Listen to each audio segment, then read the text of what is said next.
Okay, in this video we're going to look at what you guys learned from the ball toss lab and see how we can use that to model specific problems regarding mechanical energy. So you guys took the ball, you threw it up, let it come back down, and what we modeled is, while it was in the air, how did its kinetic energy, potential gravitational energy, and total mechanical energy change throughout that time. Now we know that this kinetic energy is dependent upon its velocity or speed, because we have v squared, and so it really is dependent upon how fast it's going, not the direction.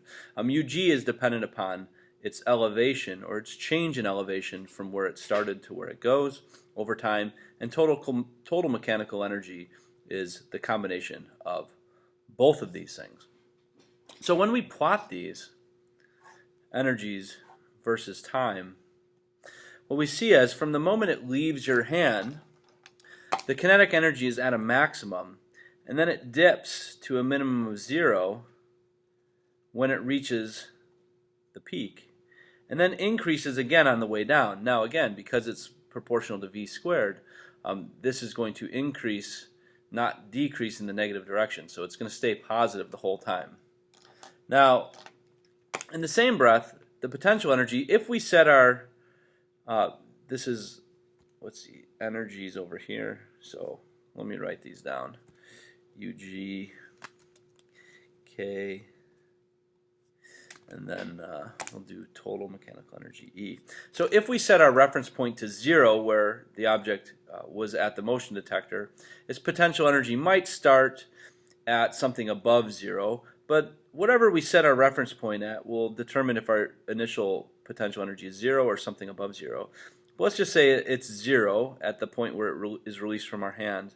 That's going to do something like this. It's going to increase and then decrease back down.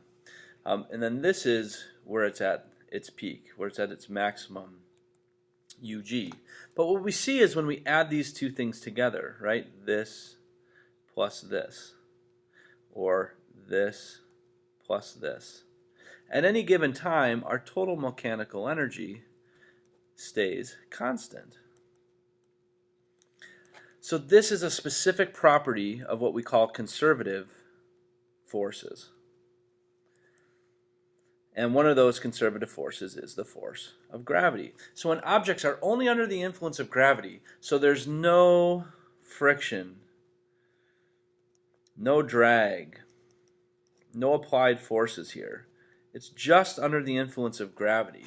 When that's true, we see that delta E is 0 throughout the change of a problem. So from one point in time, from one event to another, that there's no mechanical energy lost. But what's happening is the work done by this conservative force of gravity is converting energy from potential into kinetic and back and forth. So we can use this as a modeling tool for solving problems where we're only under the influence of gravity. So it becomes a nice kind of quicker way, more efficient way to model and problem solve. So the way we can set this up then is so this is the conservation of mechanical energy.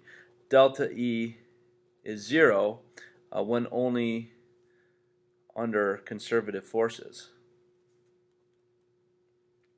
And this is within my system, right? So if some external object exerts a force besides the force of gravity within our system, it's going to change this. So what this means is the change in Ug plus the change in K is equal to 0.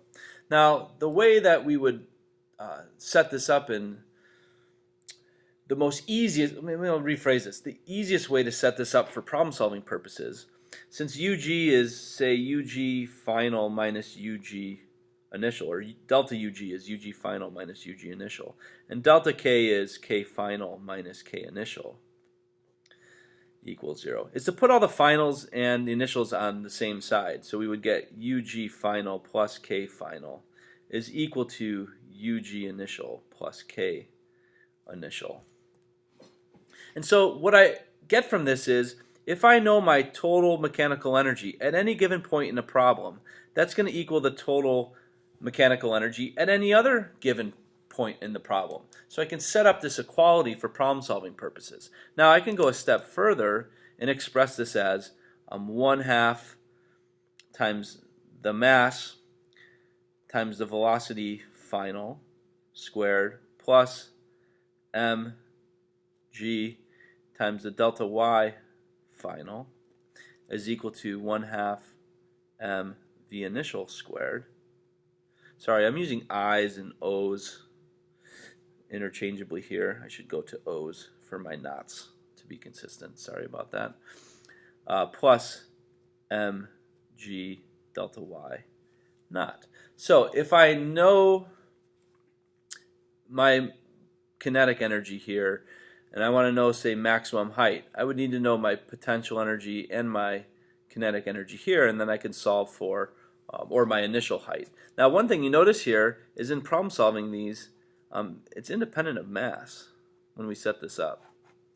So that's something that comes out in the algebra. And if you think acceleration due to gravity and gravitational field is independent of mass, that might draw some comparisons. So this is how we would set up solving problems with the conservation of mechanical energy. And again, this is specific to when objects are only under the influence of gravity, and when gravity is doing work, either slowing it down, turning kinetic energy into potential, or speeding it up, turning potential energy into kinetic. And this is the heart of problem set number 11. So use this as a strategy for setting up problems when you try problem set 11.